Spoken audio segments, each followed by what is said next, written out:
to Beacons in the 505 by Beacon Marketing. My name is Roger Gallegos. I'm the founder and owner of Beacon Marketing. I am here with Ron Edwards from the Focus Group, doing business as Focus Advertising Specialties and Environmentally Sane Solutions. Now, before we get to Ron and what he does with his business, I do want to explain the premise of these videos. These videos are going to the purpose of these videos is to share what local businesses in and around Albuquerque are doing, not only during the time of the pandemic, but doing in general, so we can help build our business community, make a bigger, stronger, better business community, and help our economy keep making strides during and after this pandemic. So keep your eye out for further videos in this series. Ron is our gracious first guest, so if you see any technical difficulties or any issues, they're all my fault. I'm the one doing this. Do not blame Ron, blame me. So with that said, Ron, welcome so much, and thank you for giving your time and energy to this. Thank you, Roger. I really appreciate the opportunity to have a conversation with you. The business is the Focus Group Limited. Yeah, so one of the things that I want to talk about, I want to get into the environmentally sane solutions here in a little bit, because you just started this past weekend, but I wanted to discuss your original business that we talked about, right, which is your Focus Advertising Specialties. Yes. For anyone who's interested, the website is focusadonline.com, and while you might be searching that online right now, Ron, why don't you let our listeners and viewers know what you do specifically for your business? Okay, so Roger, what we do, what we're known for, and what we're appreciated for is the ability to become a part of the business. We bring added value to whatever business we're a part of. Our purpose is to see how we can assist them in getting their message and the logo across, not in print, not in audio, but in advertising specialties, which are products and apparel. The reason why products and apparel is called rifle targeting. The others are shotgun targeting. So means you sort of blast out and you're going to hit something, and maybe you'll hit something and you get a return. Targeting is very specific. If I give you a pen and it works, and we only sell pens that work, or I give you a water bottle or a coffee mug, that's something you're going to hold in your hand and use time after time after time, which means that your message will be in someone's hand, in their view, forever. And that's the whole purpose. You can get your message across. The cost ratio is so incredible. The amount that you spend on print advertising versus advertising specialties is immense. You can spend thousands of dollars, whereas with a pen, you can spend 60, 80 cents for a pen that works, that will be of use to someone for a long time. Most of the pens work for more than a mile or two of writing. That's very interesting, especially you say with the pens, because there was a bank here in town that had these pens that were beautiful pens and they worked nice. And there was this association in my mind that this must be a quality bank because the pen was quality. So if the pen works, you are automatically associated with a good product, and that, I think, is really one of the benefits that you're getting at here, is yes, you're just associating yourself with a good product. Absolutely. That's one of the key things. My first mentor in this business back in 1969, Sam Strider, told me, Ronnie, whatever you do, before you hand somebody a pen, make sure you write with, make sure it's writing, because sometimes it doesn't write right away. This is 1968, 69. That's what I would do, because sometimes pens don't, the ink isn't right there. The ball pen needs to flow. And so I did it every time. But that's a good point you bring up, Roger, because that is the association. Business cards, pens, anything that you give somebody, if it does not work, it is a reflection on your business. So we don't sell junk. Well, one of the things that I did, because, of course, I'm a marketing company. When I first started my business, the first thing I did was make sure that I had a really nice card. Because what I figured is when you're going out, and I'm assuming if you're doing a card or a water bottle or a jump drive or whatever you're handing out, if that is, people are going to remember that more than they remember a 5-minute conversation. Yes. And if you give them something that's either bland or of low quality, that's what's going to stick in their mind versus anything that you said. Exactly. So I always, when I get my cards, I always pay a little extra to get them little thicker ones. I get the matte cards. Right. I make sure they look really nice. And I don't have it out here, but I even have a case that's a nice leather case. So they even see me point it out of something nice Yeah. because then it completes. And I see on your website you sell those cases, which, moving Yes. forward, I'm going to have to get them from you All right. because it's all those things that tie it together. It's got, the idea the clothes make the man, Yes. like the merch makes the business, so to speak, Absolutely. So now that we've covered kind of what you do, I want to delve into who you can help. On the previously when we talked about this, you said you help government agencies and corporations. Specifically, like if you were going to, because we're going to be hopefully seeing this a lot of small businesses. If you're a small business that wants to get the word out, what is some of the most effective ways that you feel you could help a business make more brand awareness and create a bigger footprint for themselves in our community? I would say one of the main things is visibility. So depending on the business, we offer things like car magnets. Those are absolutely in your face in a good way to get your message out because it's on your vehicle 24/7. So whether you're driving or the vehicle sitting still, people will see that. But if it's not the kind of business that you want to do that with, then calendars is another good way to get your message out because that's something that somebody will have and they need to look at it every single day.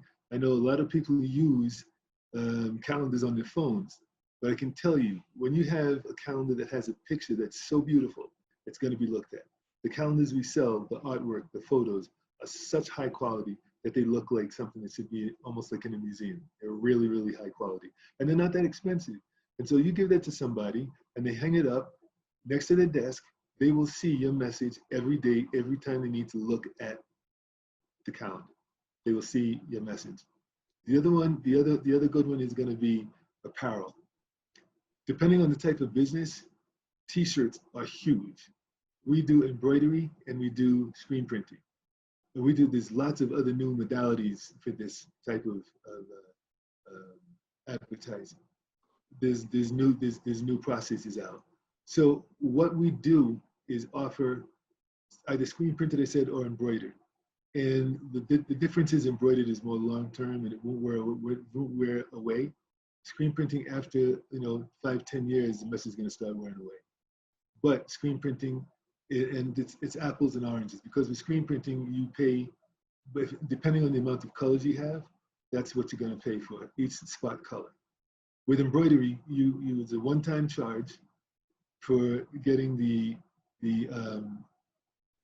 computer set up that will actually choose and run the threads that will do your logo. And that logo, that file will be your property. Now, there are some people, Roger, there's some people that will not give you your property. They will say it belongs to them. That's not true. By law, it's yours. If you paid for it, it's yours. So if we are holding your artwork and you need it for something else that is not what we do, even if it's something that we do and you're going to use somebody else, we're going to give it to you because our business model is this. We believe that by doing the right thing will happen to us. We believe that all good comes from God, and if we're doing the right thing, we're doing God's work. So we just keep it real simple. And you know what? I will attest to that because even though I've never worked with you before, to get me prepared for my interviews, I asked the guests to fill out a short questionnaire so I get some background information.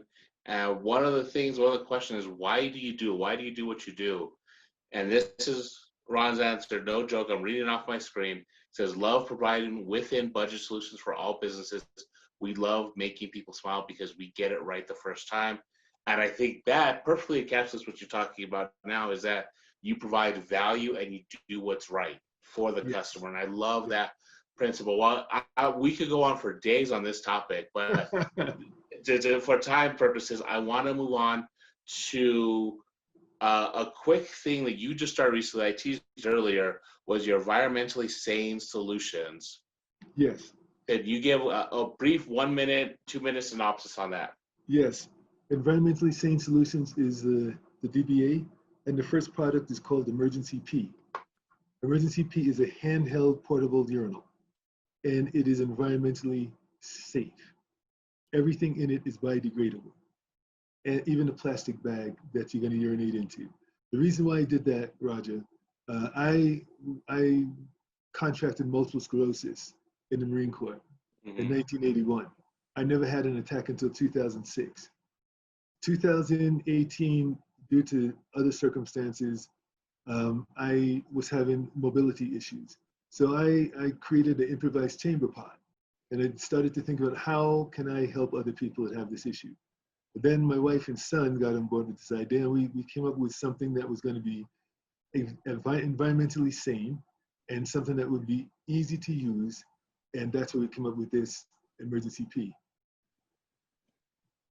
That's amazing. Well, I mean, right, you're sort of like the beer guy, the most interesting man in the world, because every time, the more I talk to you, the more questions I want to have. So you're killing me here. So I want to be we're gonna like finish up with Buckminster Fuller, okay? I want to yeah, be like Buckminster Fuller. yeah. I mean, you're the Dos Equis guy for me here, because every time you say something, it's like, oh, I want to ask about that, but we don't have enough time. We don't want to keep our audience here forever, as much as I think they'd probably be interested in it. So you and I are gonna have to have a different conversation once this is all done. We're gonna have to go out to take you out Yes, for coffee or something. But yes, there's two more questions I want to ask. sure. One is, and I'm looking at the question, and I can't believe it because you don't, quite honestly, you don't look like it, but you've been in business for yourself on and off since 1969. That Yes, is a lot of experience, a lot of knowledge, and you also shared that you have a family history. I think you said your grandfather, your father, and your yes, brothers are all business owners, yes, entrepreneurs. yes, That is a great history. That is a great legacy to leave for yourself and your family. Can you yes. please share a lesson that you have learned in that time for people, for our audience, either for people who are struggling now or are thinking about getting started? What is one thing that you've learned that you would like to pass on? Okay, I'm going to preface this answer with this. Our son did one semester of college at the University of New Mexico and told us quite eloquently he wants to start a business for himself. He doesn't want to go to college. And we said, okay, we're going to support you in doing that. So, and we are. It's going to be a lot cheaper than paying for college. So, so I think the one thing, Roger, the one thing, tell the truth. That's the one thing, tell the truth. The second thing, or maybe the first thing, is we took God as a business partner. That helps telling the truth. If there's a third thing, it's the ability to have what we call nimble feet. Nimble feet means that we are not fixed in a position that we cannot move from. If we are at a point where we need to go in a different direction, we nimbly move our feet and go in that direction, because the whole purpose is moving forward. You can't move forward if you're stuck, Roger. You have to be able to move forward. And so you can't be so mentally fixated on this is it that you get stuck. So the last one is have an open mind. And most of all, laugh. This is phenomenal, lovely. I cannot tell you how much I love this. All right, the last thing I want to end on is, I know probably something is very personal to you, and it's something that I'm trying to take on myself. Is one of the impetuses for these videos was the things that are going on nationally with the murder of George Floyd and the subsequent protests, and the focus on social issues and systemic racism in our society. And for the members of the African American Chamber, like you are, I wanted to give you guys an opportunity to speak your mind as to this and lend your voice, because no matter how eloquently I talk about it, I probably wouldn't be able to talk about it half as eloquently as you can. That it wouldn't sound right coming from me. So I want to give you a few minutes to say your piece and this to go forth. So go for it, man. Okay, Roger, I'm going to start out with this. This is an overview of immense importance. True civil discourse can only begin when we are willing to suspend our disbeliefs. Suspending my disbelief means that if I'm going to have a conversation with you and I already have a system of beliefs about what I think you are, what I think you mean, what I think you say, then I've already got a wall against really truly understanding. And it becomes uncivil because we're barking at each other. In order to have a civil conversation, I have to be willing to suspend my preconceived ideas about who you are, and what you represent. I cannot do that if I am not willing to suspend my disbeliefs. So there are white people that have, and I use that term lightly, there are white people that have ideas about Black people that they have no real, they have not had an interaction. The television has presented Black people in such a horrible light. What's happened to Black people, Black men in particular, with the whole incarceration is horrible. And so there's a whole national dialogue built upon false evidence appearing real. That's an acronym for FAIR, false evidence appearing real.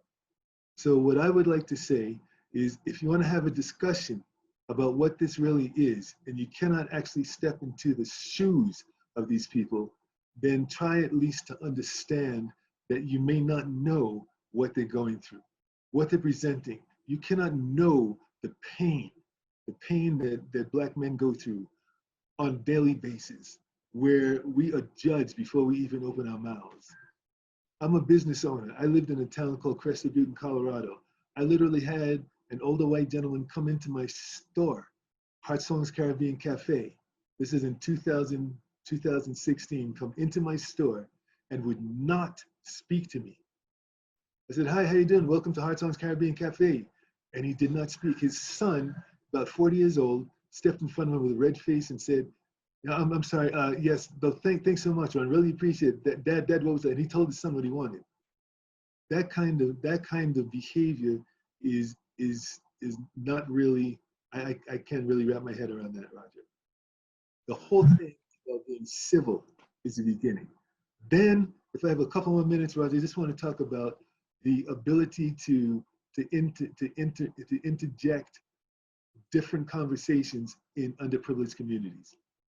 One of the things that I'm going to do with Emergency P, with Environmentally Sane Solutions, is hook up with a major corporation, and we're going to see about getting some green vegetables into the community in a way that they can absorb them, that is not going to involve having to plant. There's a company that I use on a regular basis that's made a great deal of difference in my life. It's all organic, and the way they presented this, it's almost magical. It's called Organifi. And I'm going to get in touch with them and another corporation, see if we can't start bringing this into, because one little packet of this a day is all you need to get enough of the green nutrients that you need in your body. So that's something I want to do. I'm very, very passionate about that, Roger. Very passionate. Well, Ron, thank you so much for that message about having conversations, suspending your disbeliefs, and that's something that I'm gonna really try to keep in mind myself as I have these conversations with people and try to have more of them. I mean, they're tough, but I think they're necessary. So thank you so much for sharing your viewpoint on that. Thank you so much for taking the time and letting us know about your business. As I said earlier, I can honestly talk to you for the next hour and probably still not be tired, but you have things to do and I don't want to keep you too much. So before we go, can you let people know how they can learn more about Focus Advertising Specialties and everything that you're doing? Yes, the website is focusadonline.com, and all of our information is on there, our address, our phone numbers, and our email address. And please call or email us, and we're very happy to answer any conversations. One of our founding business principles is this: we're not in this for the sale, we're in this for the relationship, and the sale will come after that. And so we treat every customer we have with immense respect and love and understanding that we're all in this together. And how can we help? That's my motto. How can we help make your life a little bit easier? And by doing that, my life will be a little bit easier, because this is all God's world. It's that simple. I absolutely love the sentiment. I love talking to you. Thank you so much, viewers, listeners. Thank you so much for tuning in. Stay tuned and let Ron reach out to Ron. He's a great conversation to have, and stay tuned for future videos on Beacons in the 505 by Beacon Marketing. Thank you so much.